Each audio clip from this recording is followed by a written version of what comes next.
Hello guys, how you doing? Welcome back to Show Me Your Clock. My name is Showunmi Oshifodunri, and today we are going to be talking about two lessons I've learned from 2 years of my marriage. You probably were wondering that what does she have to say? Has she not just been married for just 2 years? Yeah, just 2 years.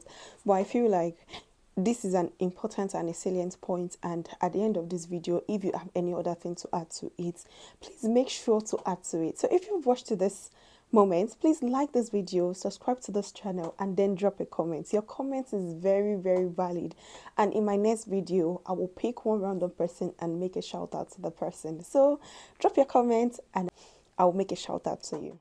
So I have been married for 2 years. Before I continue, if you are in Nigeria and you had multiple weddings, what dates do you celebrate as your anniversary? For example, we legally got married on 28th of July. On the 29th was our church wedding, and on the 30th was the proper traditional wedding with the reception. So we do celebrate the old days, but usually when people say when is your wedding anniversary, just say 30th, because that's like the day we rounded up everything. But for official purpose, when they ask you when did you get married, we say 28 because we would have a legal tender, to show for it. So that's how we've been keeping our wedding date. So I don't know if there's a different way that you guys do it. Please let me know so that I know we are doing the right thing. Okay, back to the story. I have just two things to talk about if you are newly married, or if you're about to get married, or if you have already been married. The first thing I have learnt in this short while of marriage is that do not focus on your partner's shortcomings or your partner's flaws, because everyone has flaws. As I am, you're seeing me, hey, show me, she looks good, this is blah blah blah. Maybe you're thinking her life is perfect, or she looks so beautiful, she's a perfect model, and all of that. You don't know what is happening behind the cameras. You don't know who I am at home. You don't know if I'm dirty. You don't know if I don't wash clothes. You don't know if I wear dirty underwears. You don't know. Sorry, I'm just, saying that. You don't know if I wear dirty underwears. You don't know if I don't if I don't cook. You don't know if you don't know the nitty-gritty of what is happening.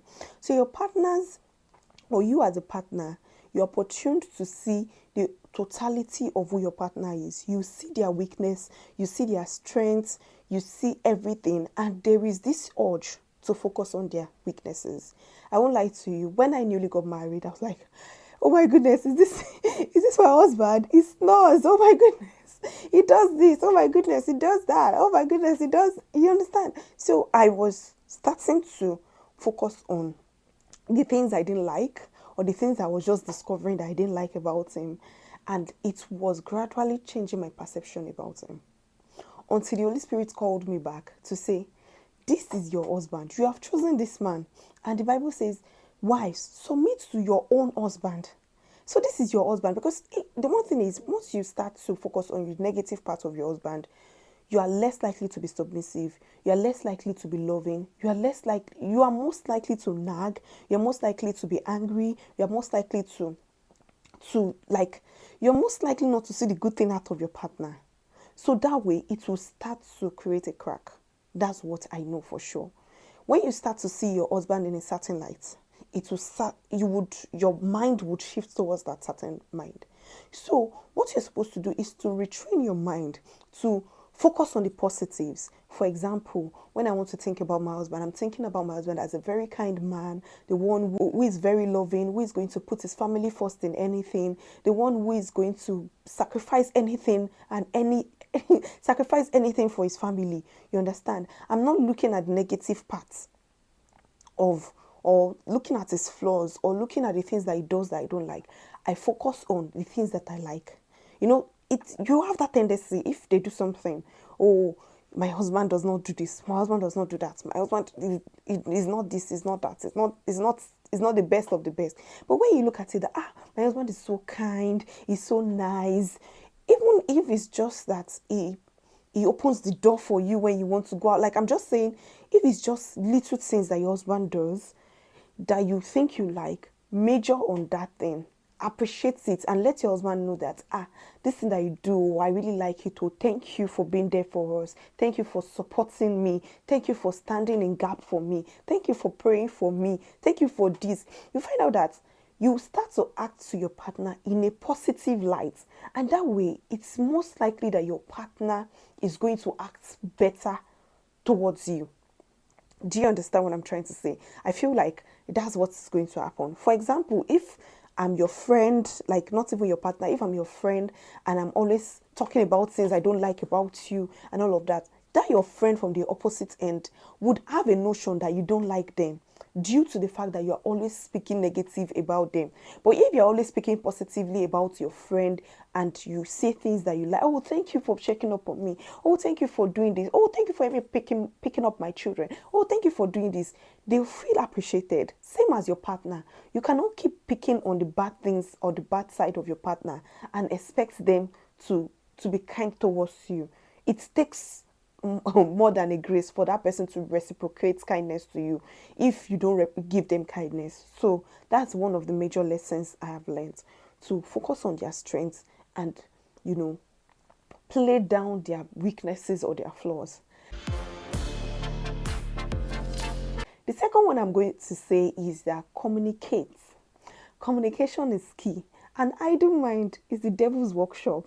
When you guys are not talking, what I've noticed is that if my husband does something for me and at that point we are not talking, like, for example, I'm a type of person that if I get angry at you or if you're angry at me, I just like to give you a space for a while, not too long, like for some hours, so that I go back to think about what I've done, to think about how I want to apologize to you, you understand, so that I come out as remorseful, you understand.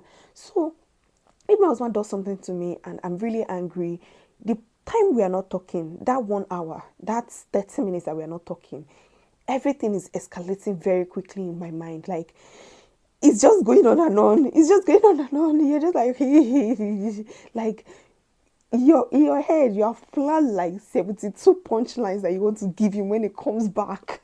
Like, you have planned. I don't know if it's for everyone, but that's the way it is for me. Like, you've planned what you want to say to him. You have planned how you are going to give him back to back. You understand?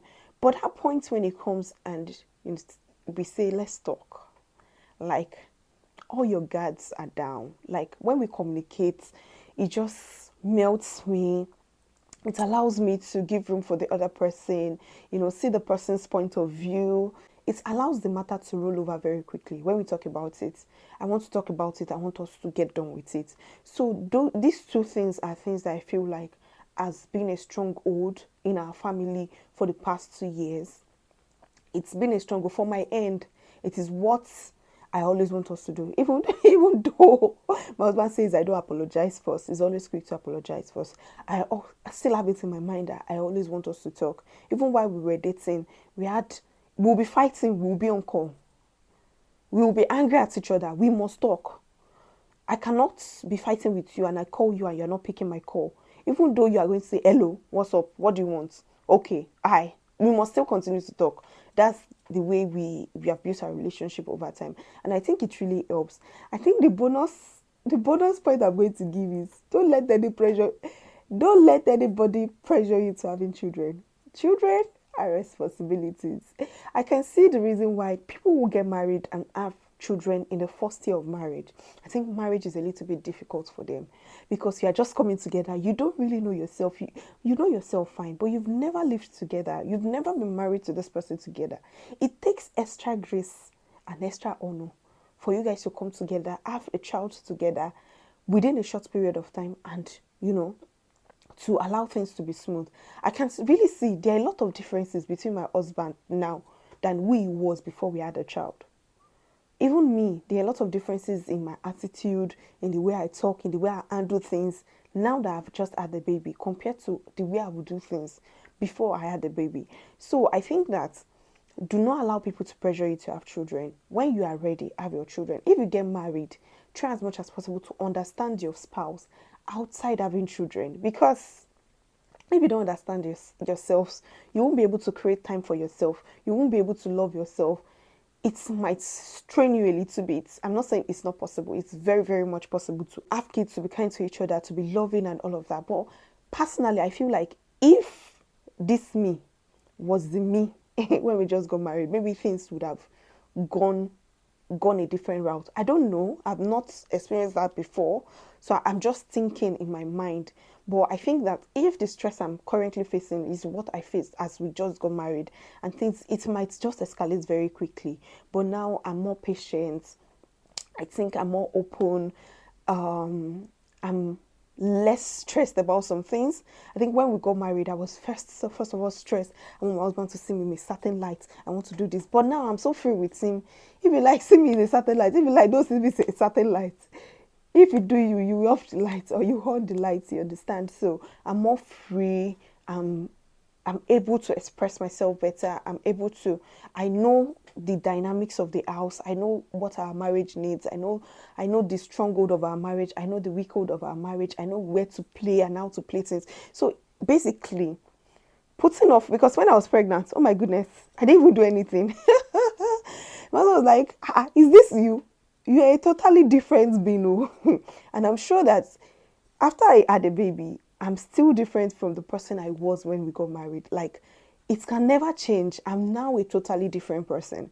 Do you understand? So give grace to your partners. If you are able to, even if it's 6 months before you get pregnant, live together, like under marriage. That's what I'm saying. Even if it's 1 month being married together or 2 months being married together, just live together and know the dynamics of things before you get pregnant.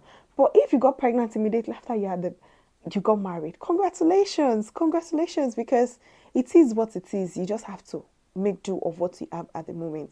I hope with this few points of mine, I've been able to contribute to your knowledge about the lessons I have learned being married for 2 years. So if you have any lesson, maybe you've been married for 5 years, 7 years, 10 years, and you have anything that you want to contribute to this video, please do that now and we'll be in the comment section learning from you. Till we meet again in our next video. Bye for now.